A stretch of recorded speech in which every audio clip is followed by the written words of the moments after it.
പന്തളം നഗരസഭാ അധ്യക്ഷയുടെ രാജി. ബിരിയാണി കഴിച്ച് ആഘോഷിച്ച് ബി.ജെ.പി. കൗൺസിലർമാർ. പന്തളം നഗരസഭാ ചെയർപേഴ്സന്റെ രാജിയിൽ ബി.ജെ.പി. കൗൺസിലർമാർ മട്ടൻ ബിരിയാണി കഴിച്ച് ആഘോഷിച്ചെന്ന ആരോപണം.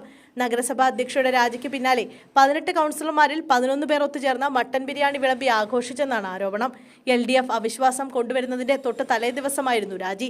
വ്യക്തിപരമാണെന്ന് ചൂണ്ടിക്കാട്ടിയായിരുന്നു രാജിയെങ്കിലും നടപടിയിൽ ബി.ജെ.പി. പ്രതിരോധത്തിലായിരുന്നു. ഇതിനിടെയാണ് മട്ടൻ ബിരിയാണി ആഘോഷമെന്നാണ് ആക്ഷേപം ഉയർന്നിരിക്കുന്നത്. ഒരു വിഭാഗം ബി.ജെ.പി. കൗൺസിലർമാർ കൂരമ്പാലയിലെ ബി.ജെ.പി. കൗൺസിലറുടെ വീട്ടിലാണ് ഒത്തുകൂടിയത്. സംസ്ഥാനത്ത് പാലക്കാടിന് പുറമെ ബി.ജെ.പി. ഭരിക്കുന്ന ഏക നഗരസഭയാണ് പന്തളം. അധ്യക്ഷയായി താൽക്കാലിക ചുമതല ലഭിച്ച കൗൺസിലറും ഒത്തുകൂടലിൽ പങ്കെടുത്തിരുന്നു. പന്തളം നഗരസഭാ അധ്യക്ഷ സുശീല സന്തോഷും ഉപാധ്യക്ഷ രമ്യയും കഴിഞ്ഞ ദിവസമായിരുന്നു പദവി ഒഴിഞ്ഞത്. സ്വമേധയാ രാജിവെക്കുകയാണെന്നും വ്യക്തിപരമായ കാരണങ്ങളാണ് ഇതിന് പിന്നിലെന്നും പാർട്ടി നേതൃത്വവുമായി ആലോചിച്ച ശേഷമാണ് നീക്കമെന്നുമായിരുന്നു രാജിക്ക് ശേഷം ഇരുവരും മാധ്യമങ്ങളോട് പ്രതികരിച്ചത്. എന്നാൽ ഭരണസമിതിയിലെ പടലപ്പിണക്കമാണ് രാജിയിൽ കലാശിച്ചതെന്നാണ് വിവരം. 5 വർഷവും ബി.ജെ.പി. തന്നെ അധികാരത്തിൽ തുടരുമെന്നും സുശീല മാധ്യമങ്ങളോട് പറഞ്ഞു. ബി.ജെ.പി. നേതൃത്വത്തിലുള്ള പന്തളം നഗരസഭാ ഭരണസമിതിക്കെതിരെ LDF അവിശ്വാസ പ്രമേയത്തിന് നോട്ടീസ് നൽകിയിരുന്നു. LDF-ലെ 9 അംഗങ്ങളും ഒരു സ്വതന്ത്രനും ഒരു ബി.ജെ.പി. കൗൺസിലറും ഉൾപ്പെടെ 11 കൗൺസിലർമാർ ഒപ്പിട്ട അവിശ്വാസ നോട്ടീസിലാണ് നൽകിയത്.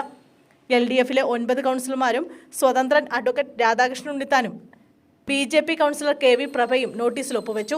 പത്തനംതിട്ട LSGD JRS നൈസാമിനാണ് നോട്ടീസ് നൽകിയത്.